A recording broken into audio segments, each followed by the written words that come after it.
Okay, good evening. I am excited that Facebook is working this evening and hope everybody was able to go to the YouTube channel and watch last week's workshop.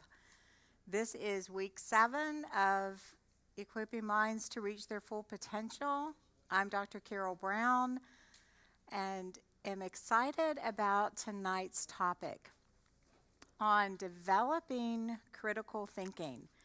I put a handout for everyone on Facebook.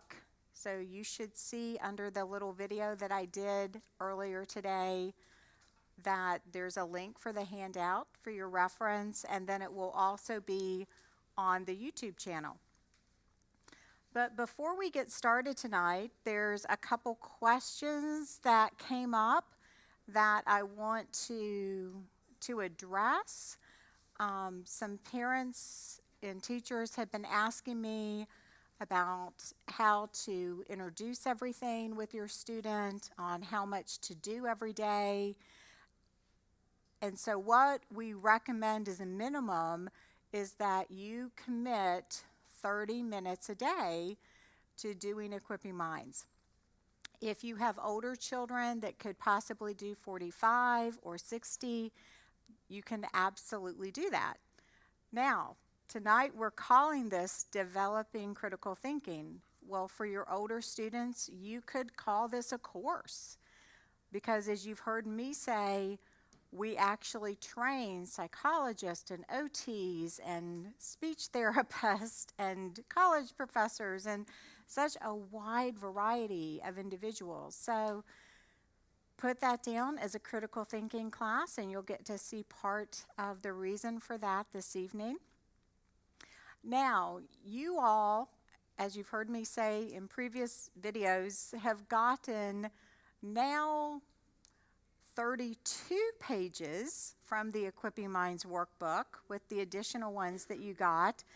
But the main Equipping Minds workbook is 206 pages. Okay, so some of y'all have been going on and ordering the full workbook so that you can see everything in here, are sample sessions to follow, absolutely all the exercises on the website. You'll be able to click on it and see the table of contents.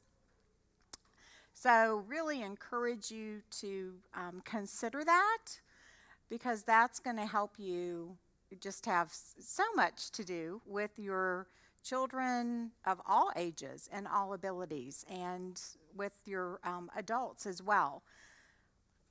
And when I say all ages and abilities, we have 3-year-olds that are doing this. In fact, I got an adorable picture from one of our families who's watching online that their 3-year-old was in the room after the others had left and started sorting her blink cards by shape. And they had not been doing it with her, but she had been listening to everything and just went in and started putting lightning on lightning and star on star, and she wanted to be a part of it as well. So that's exciting. So encourage you to look at this.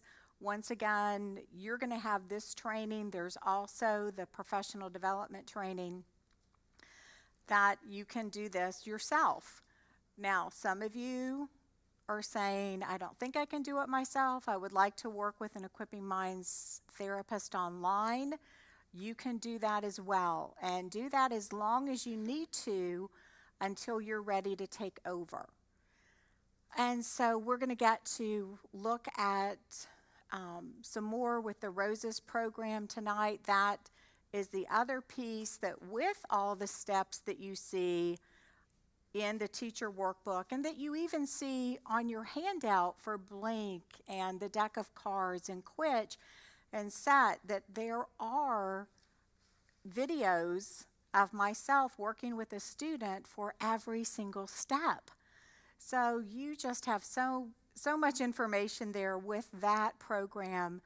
And then I know some of y'all are planning on joining us here in Frankfort or on live stream April 15th through 19th for our annual conference because you're wanting to get certified in this professionally, or as a parent, you're really wanting to understand the depth of all of it, and encourage you to look at some of the awesome speakers that we've got coming in to also enhance everything that we're doing.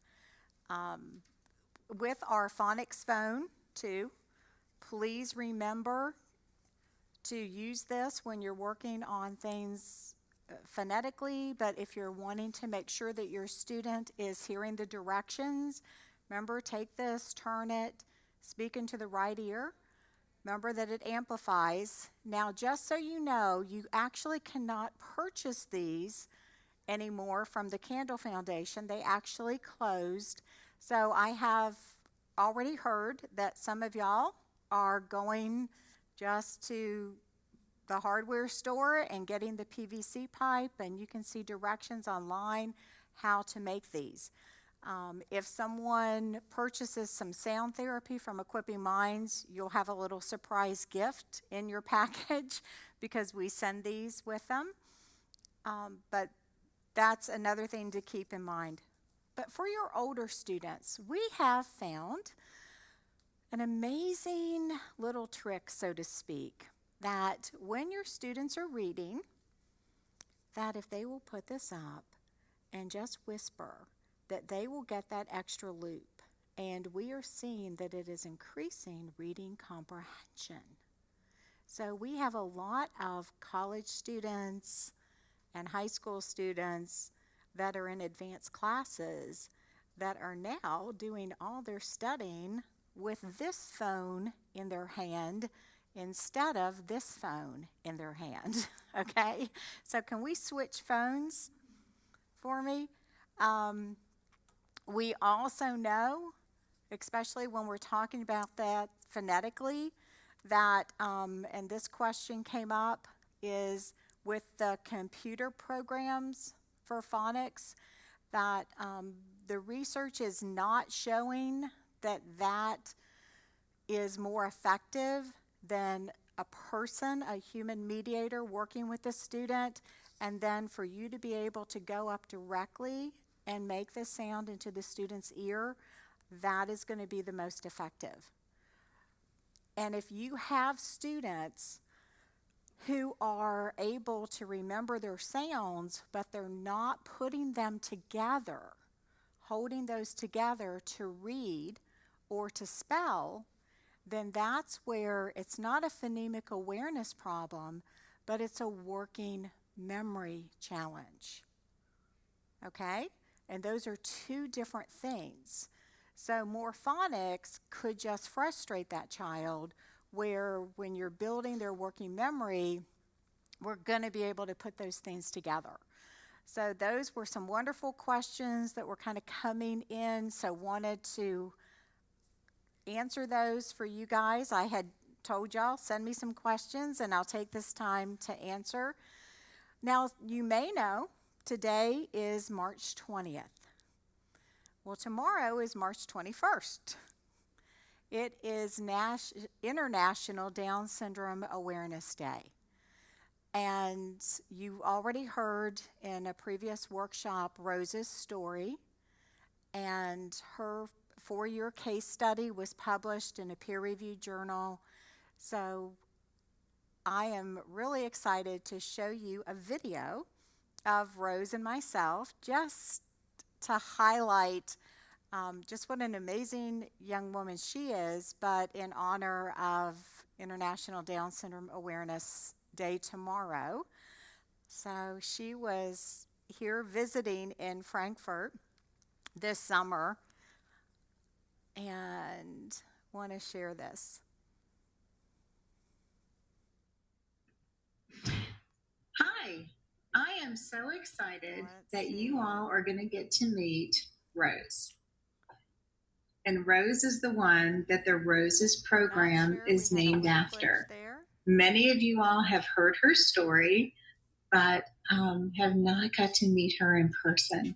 And she is in town today, and we have been sitting here going, playing some of our games. And Rose, what's some of your favorite Equipping Minds games to play? Well, that is a good question, Miss Carol. The type of games I've been playing with her was Blink, Spotted, and I also taught her Go back at home with my mom. Mm-hmm. And Okay, for some reason, our recording is freezing up there. Not sure what's going on.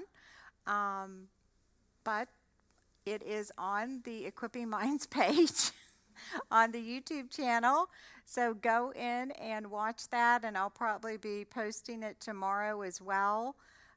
Rose does talk about beating one of the teachers in our conference a few years ago, and she was one of the guest speakers that year and did a fabulous job. So just wanted to show that to you. Now, tonight, we're going to be looking at developing critical thinking or thinking skills. And this is actually can be a very controversial subject. And I say that because some people don't believe that they can be taught. However, Dr. Reuven Feuerstein greatly believed that they could be taught to students of all ages and abilities. And one of the key things is that we do have to have a belief that the brain can change, that the structures of the brain can change, that those neurons can be activated and connected and created and strengthened. And so that is foundational when you are working with anyone, whether it's post-concussion syndrome, whether it's a child with a learning challenge, that when you get, please hear me, when you get that report, you read that psychological, and it is telling you that this is the diagnosis, and you might see what's called a fluid reasoning score. And that is a good correlation to that idea of critical thinking, because when we think about critical thinking, we think about the ability to solve problems, right? To make good decisions, to have good judgment, to be able to reason about things. And so those are things that kind of keep in mind. Sometimes you might take a class, and we're having kind of a class tonight on this, but it's not about just telling you this is how you teach thinking skills, but it's actually the act, not just informational, but it's the mediation. Okay? That's where you as a parent, as a teacher, as a therapist are going to need to be intentional and bring meaning and transcendence to what you're teaching. Now, if you heard my little blurb earlier today on Facebook, you heard me talk about how we are having man-made ADHD. And that is because of these type of devices. That all of us, not just Generation Y, but people are attached to their phones, their screens. And so what is happening is children are having instant access to information. You see them, whether people are at school, anywhere you go, just look around and observe, are people on their phones, or are they actually talking to each other? They might be on their phones communicating and actually talking about someone who's standing 15 feet away. Okay, but we are seeing such a connection to this rise in ADHD, or that frustration level we're seeing with kids that, oh, they just had their iPad taken away, so to speak. or they're losing screen time, and there are major meltdowns. So those types of things that we're seeing that you can find so much on this, and that's the other thing. We want to know something. What do we all do these days? We just look it up. And so often, we are just accepting what we're being told. And that's what our students are doing. That's what we're all doing. We're just Googling something, here's the knowledge, here's the information, but the depth of people's knowledge really isn't there.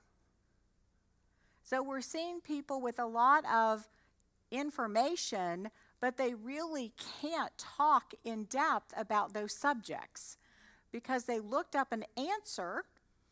And so often when we're just focused on testing and knowledge, and did you remember this, we are missing the process. And kids are saying that, well, the teacher's boring.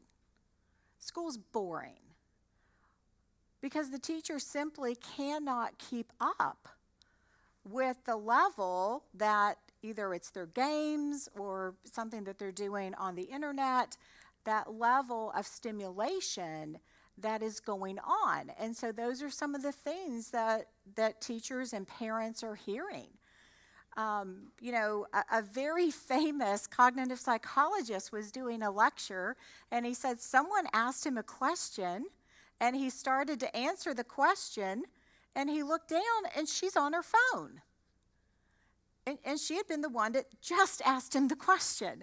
So I hope you guys are following some no device rules at your dinner table, at your, in so many places that these are just put away, so to speak, because they are greatly impacting our children's ability to be focused, because please know, to make good decisions,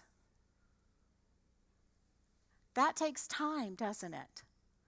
When you as parents purchased a car, when you purchased a house, any big purchase, hopefully that there was some research and some thought that went into that, right? And so right now, decisions, if someone doesn't know the process of how to make a good decision, they are making impulsive decisions. So we'll hear, oh, my child's impulsive, because they're not having that opportunity to stop and think. But how are we going to do that? Well, believe it or not, we've actually been laying the foundation for the first 6 weeks. Because as we look at this, Dr. Feuerstein identified in your handout that we're going to look at this evening the cognitive functions, efficient cognitive functions. And these are just foundational to everything that we do. So kind of to look at the first one, can your student focus? Do we hear that when we're talking about attention? Can your child focus and perceive what they're seeing?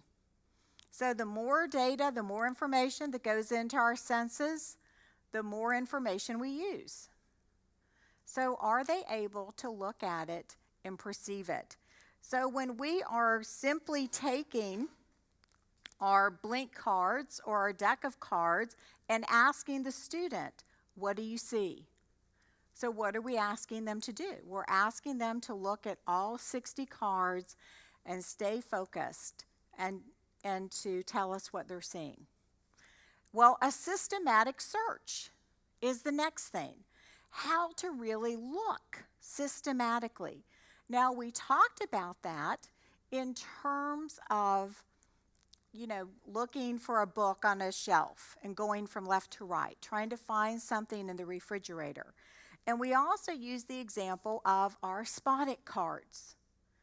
And taking your spot-it cards and looking at the animal and going from 12 o'clock to 2 o'clock, go around clockwise, And then when you're trying to find that matching card, to let your eyes go around. And so that you have a plan. So as simple as those games are, that is why you will hear me be so intentional with that language. Because if you pick up the game Spot It, or the way that most people play it is just taking two cards, throwing them down, who can call out what they find first. And that's the extent of it. Well, there's no language being developed. There's no systematic search being developed. There's no problem-solving skill being taught to be able to look at something and perceive and say, oh, I see a green frog. I see a brown bear. I see a red and white fish. Okay, and taking your time to focus and perceive, and then to go around and say what you see. Because when we have to deal with anything in life, we have to know what we have to work with, right? And so then when they do that, and then they're looking for something to match, and their eyes are going around, then they have a method, because all of us know that one day we will all lose something, right? We will misplace something. And if everyone listening, and I said, did anyone misplace anything today? Probably all your hands would go up. And you had, hopefully, a strategy on how you looked for that, how you retraced those steps, how you went to a particular room and did that search. And that is foundational to being able to think. Now, the other thing is using labels. Without a name, we can't think about it. So these are all things, I hope if you went back and listened to all the previous workshops, you would say, oh, that's why she was saying that. Okay, so when we are talking about anything, that we are making sure that we're using words, we're not just saying, go get that thing for me in the other room, but we are using specific language. And a lot of times, students who have some language processing challenges can have a hard time finding their words. And so that's why it is also imperative that you as a parent, as a teacher, as a therapist, as you are doing life, that you are talking, you have a narrative going on out loud, that your children and your students get to hear your thought process, and that you are using language, and keep this in mind, especially when you are working on developing language in children. So often, you know, I'm reminded of the time I watched Clayton being evaluated. And remember I said any therapy he had, any testing, I was either in the room or in the observation room. And they put some pictures up, and they asked him to point to the item that showed what he used to brush his teeth with. And y'all, he couldn't do it. He was 4 years old. He'd been brushing his teeth for years. And I would not have believed that he could not answer that question had I not been observing it. Because I would have argued with the tester that, of course, he knows the answer to that. And then it hit me. I had never said, Clayton, this is your toothbrush. We are using it to brush your teeth. And there you have students that just pick up that information, make those inferences, but then there are a handful of students out there, and maybe you have one of them, that they need us to put that language with things so that then they know what the correct word is for different things. So being aware of those labels. The next thing, know where you are in space. Right, left, front, back are critical concepts. Now, and everybody can raise their hand. Do some of you still struggle with directionality? And people do, right? And very early, we took some time and we actually worked on this with the arrows. So you remember when we looked at the arrows early on, and we worked on how to do work on your right and left. So I hope you all have taken your arrow sheet. You've taken your fingers and you're touching it and saying left, left, right, left, left, left, right, and that you are still working on on that for me. And so that's a key one. Also, being aware of time. Isn't time something that we will all say how precious it is? We make so many decisions based upon time, do we not? Absolutely. One of the main things that we hear all the time is, well, I don't know where I'm going to put Equipping Minds into my day. There's just not time. And you guys got to see the clip of this school in Eastern Kentucky. And when I was down there that day, one part that didn't make it into the final clip, one of the teachers said, initially I thought, well, how are we going to fit this into the day?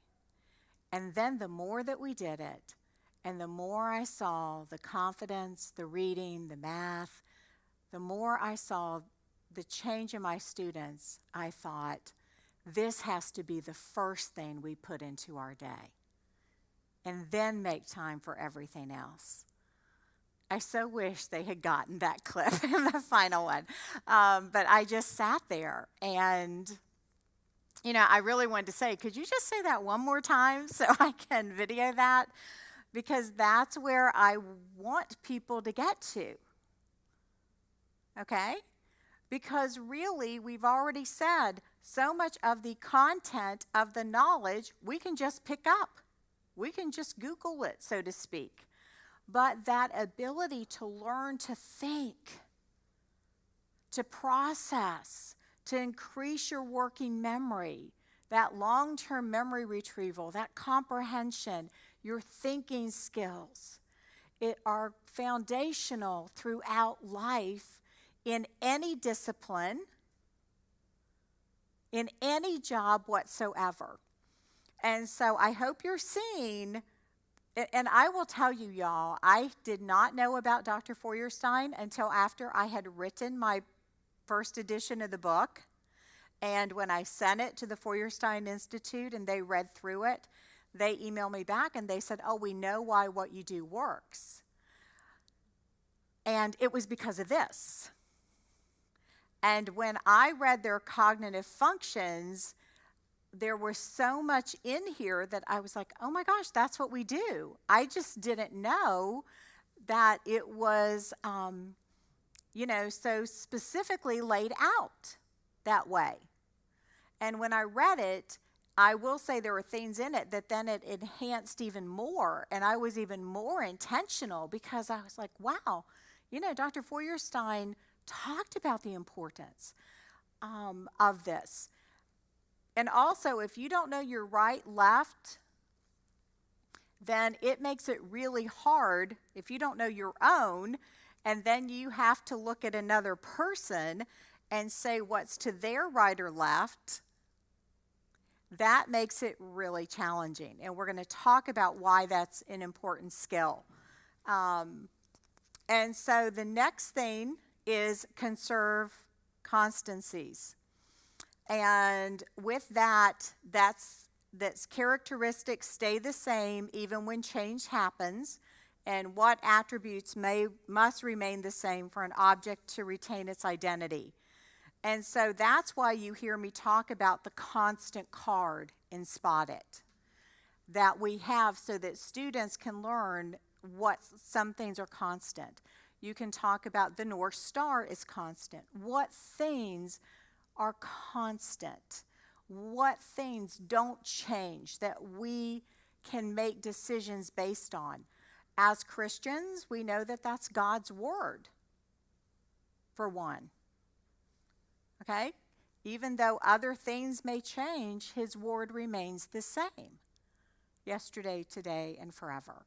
And so helping students to see that there are some things that are absolute truths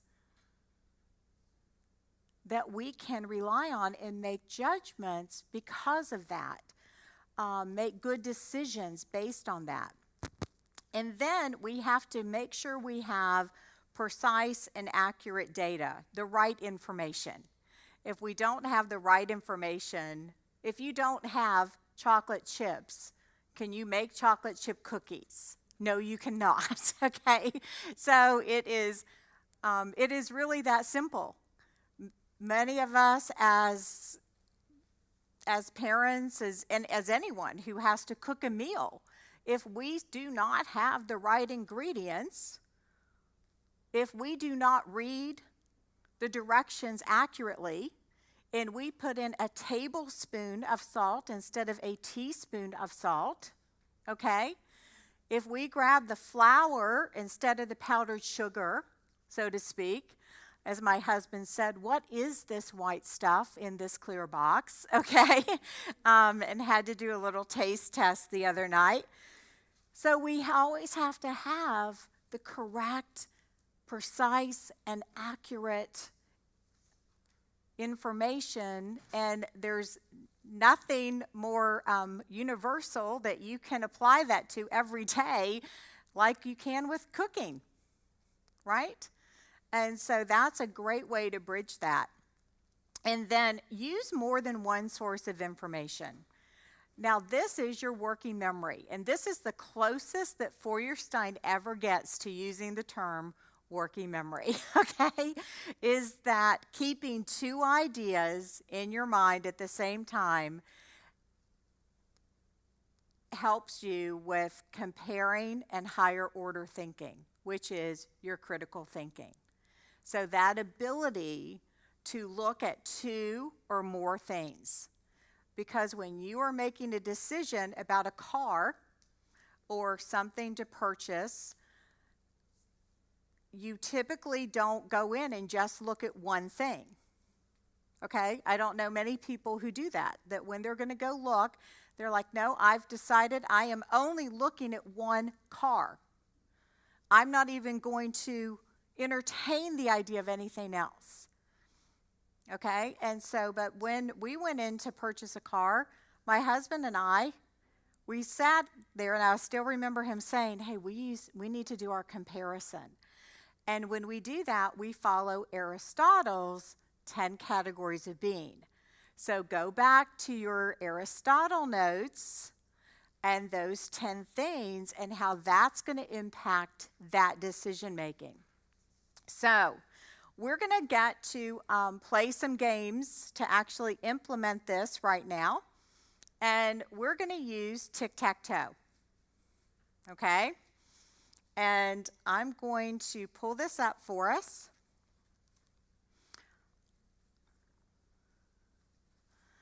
And see if you guys have you all have your handouts.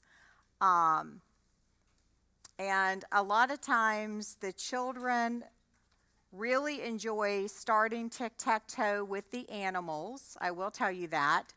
That's probably one of their favorite ones. And we're going to look at this one.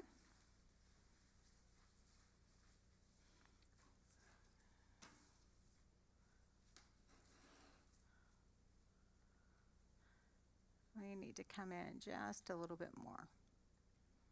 There we go. Okay, so here we have tic-tac-toe. And I will tell you, if you have a student who has never played tic-tac-toe before, then please take some time to just simply go over. And what I have done with students is I've gone in and I have just talked about how if we have an X on one animal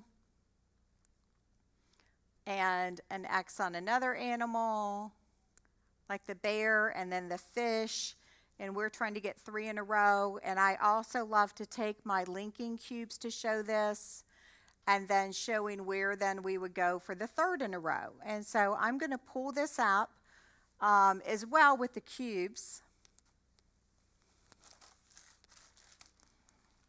because both can be really helpful for our students and seeing this.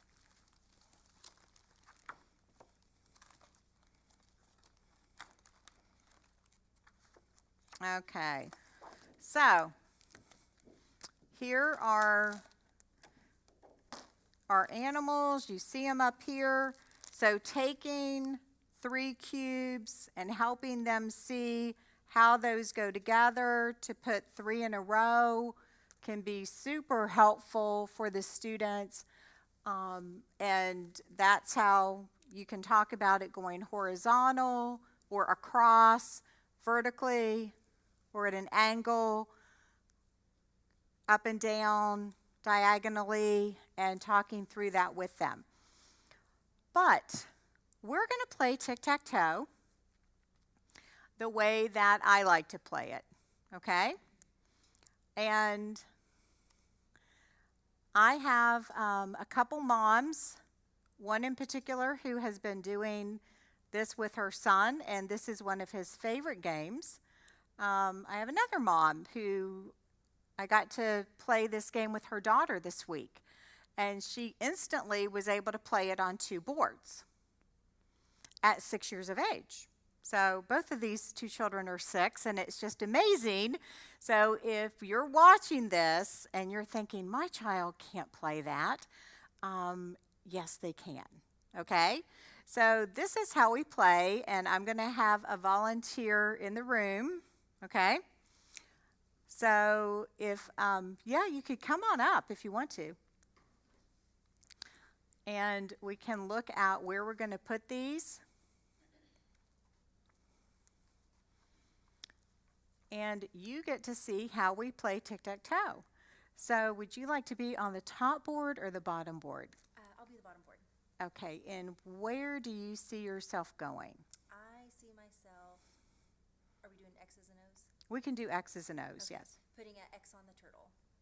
So she's going to put her X on the turtle, and I see myself putting a circle around the bear. So I'm circling the bear, but I'm on the top board because I can't go on the turtle because she's already there. It's one game played on 2 boards. Okay? So she has to be able to look at things from my perspective in this. Now, where do you see yourself going? I see myself putting an X on the snake. Now, and one thing I'll say to the students, okay, since you put an X on the snake and the turtle, I'm going to have to see myself on the camel to block you from getting 3 in a row. So, and then I might say to the student, now imagine you're me. What do you think you need to do? See myself putting an X on the elephant.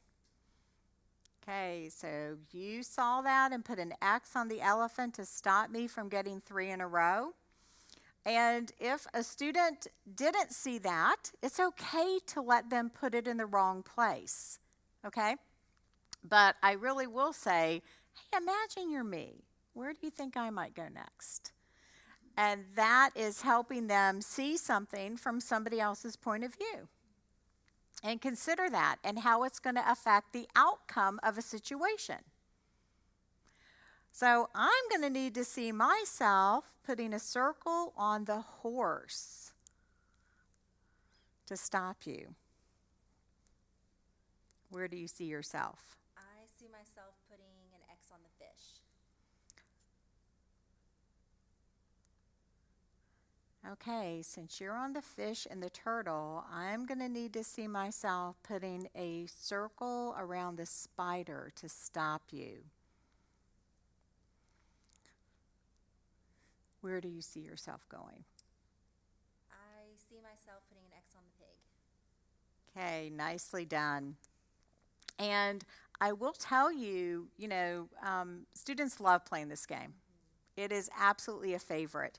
And one thing that we see with this, and we do it with the animals, with numbers, with the presidents, and in the workbook we have 1 through 18 on a page and 19 through 36 on a page. We also do it with letters. And we also do it with a blank board where they can actually come in here and say, and we're going to demonstrate this one, let's play numbers. Okay. So tell me, where do you see yourself going? I see myself putting an X on 5. Okay, so she's going to put an X on 5, and we can even come in here and even put a 5. Okay? So I see myself putting a circle on the 7. So we're visualizing where the numbers are on the board. Where do you see yourself? I see myself putting an X on 1. Oh, I should have done 3. Okay. And sometimes after you do it, yes, and you're like, wait, I see myself putting a circle around the 9 to stop you. So this is actually working that ability to picture where numbers are. I see myself putting an X on 8.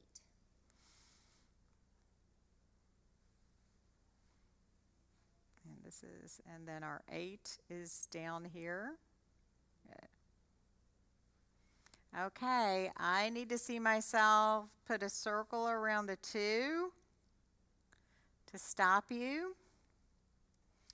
I see myself putting an X on 6. Okay, there's our 6.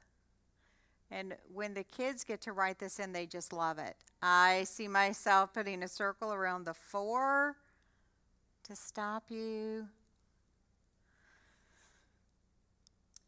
See myself putting an X on 3. Okay, nicely done. Okay, and one thing I will say, a lot of times when I first start playing with someone, they'll say, well, nobody can win, so let's stop. And I'm like, well, no, because it's not so much about, okay, nobody's going to win, but do you see where I am, and do you see where you need to go? Because we're doing something that I'll refer to as visual transporting. Being able to look at something, and we do that when we have to copy from a board. We have to do it a lot of times. We look at one thing, we have to put some things together, put two things together to see how they're going to work. And this is an incredible tool to do that. Now, eventually, and have you all done it in your mind? No, we haven't. Oh, you haven't yet? Okay, so I'm not going to put her on the spot to do that. If Rose was here, I would, because Rose, it's actually something Rose can do. But eventually what we do, believe it or not, is we come to our number board and we would just touch it and say, oh, I see myself on 1. Okay, and we would just say, but we wouldn't mark it. And you would have to remember, yes, okay? And then eventually we actually play with no board at all. That you see nothing, and you could just be with someone at dinner, so to speak, and say, oh, I see myself on 3. And they may say, well, I see myself on 5. And I would say, well, I see myself on 9. And they would say, well, I see myself on 6 to block you. And I would say, well, I see myself on 4 to block you. And they might say, well, I see myself on 2. And I would have to say, I see myself on 8 to block you. And they would say, well, I see myself on 7 to block you. And then I see myself on 1. And so one thing I told you with Rose is that she made incredible progress in all areas, but by the end of the first year, she had gone up 36 points on her MAP testing in math. And then as a 7th grader, she scored in the 39th percentile in math, and above the norm in the state of Kentucky, as a 7th grader with Down syndrome. And it was so fascinating because she learned, and I'm going to challenge you guys to work on this week, okay? And she learned how to do this in her mind. And so then what was interesting is then she could actually, because when you're playing tic-tac-toe, isn't that critical thinking? Aren't you reasoning? You are holding on to the 9 different possibilities. You're also holding on to that sequence. And you're thinking about how your actions impact the situation. And so, and you're thinking about strategy and where you should go and shouldn't go, should and should not go. So, yes, thank you for coming up and playing. But I have found tic-tac-toe being an absolute fabulous way to work on thinking skills, because your problem is, what's your problem in tic-tac-toe? I need to get 3 in a row, and somebody else is trying to stop me, and I only have so many moves to do that. So where do I need to go? What are they doing? And so it is so foundational. And you also get to work on looking at the top, the bottom. We even do this where we say top right, bottom right, center, center left, center right. We also use different colors. We have 9 colors that we put with each of the numbers. So believe it or not, we even play where we cover up the numbers with cubes. And then we even play where you put the color down and say, well, I see myself on green. Because remember, green is 1. And someone says, well, I see myself on black. Well, that's 5. I see myself on red, which is 3. And then, oh, they see their self on blue, which is 2 to stop me. Okay, so I know you guys are like, she's lost her mind, but no, there is a whole method to this madness, and the overlap of, and I hope you're seeing it. We already talked about a couple weeks ago those first presidents, and we bring those in. We talked about that we could even go in here and circle the 1 and go in and X the 2 and box the 3 and underline the 4 and put a line above the 5. And then when someone's doing our program, they also learn that they slash the 6 and see the 7 and double parentheses their 8 and put a line in the middle of the 9. Yes, I just told you that. And then they get to see themselves circle the bear and X the fish and box the snake, and you see your animals and the overlap with all that. And then your letters, and there are 9 letters and 9 colors. So as everything works together. So, and being able to hold those things in your mind. Because I heard some parents talking earlier about how just their students are progressing with reading and with math. Because right now, when you're playing tic-tac-toe with numbers and letters and animals, guess what? Numbers start to be your friends. Letters start to be your friends. So do the animals. And so that just creates something incredibly positive for your students.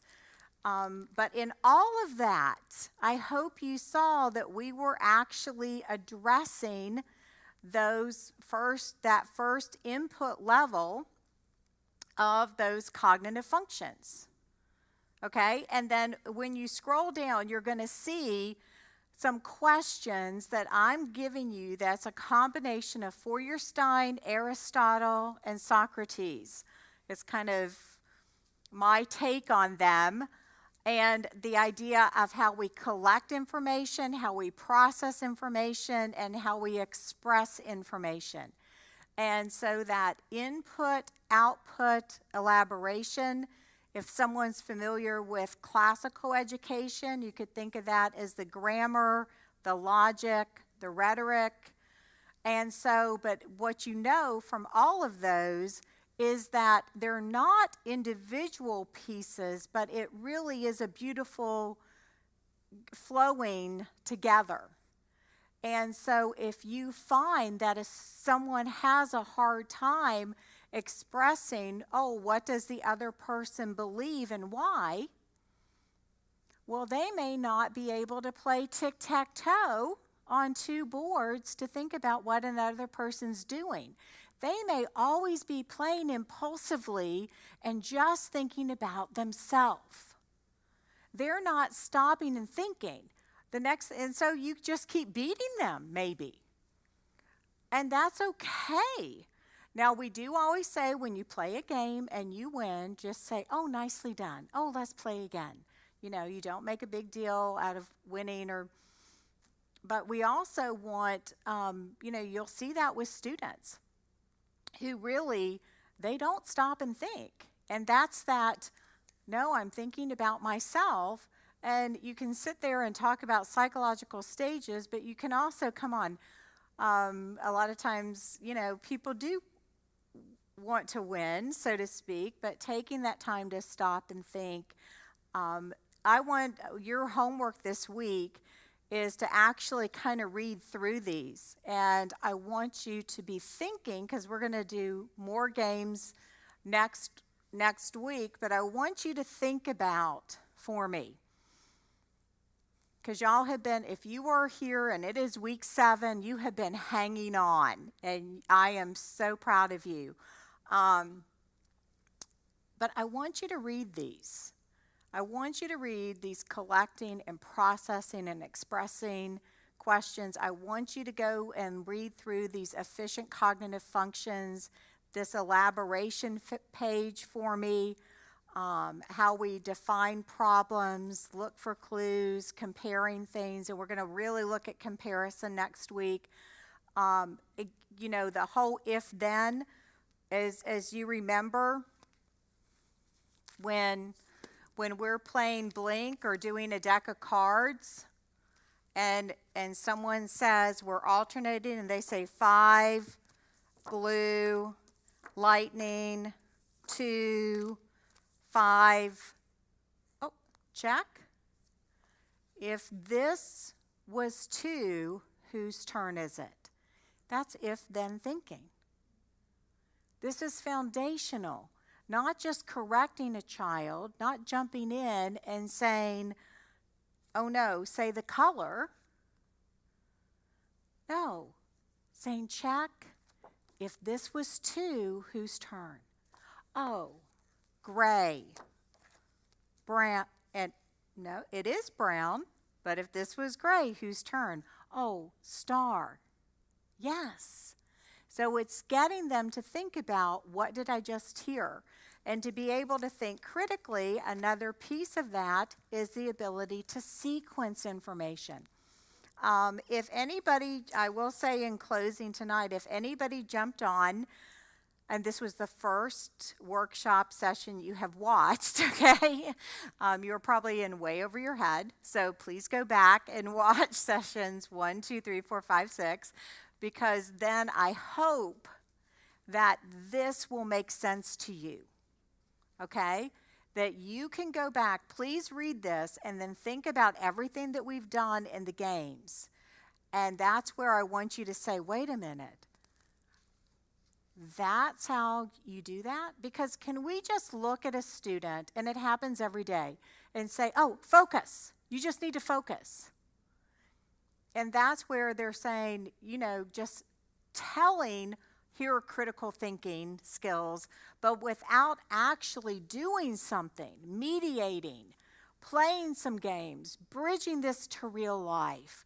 Situations where you're stopping and thinking and doing a systematic search and holding on to two pieces of information, comparing the little boy in the bed and the little boy in the basket, looking at Aristotle's 10 categories. How are they the same? How are they different? Right?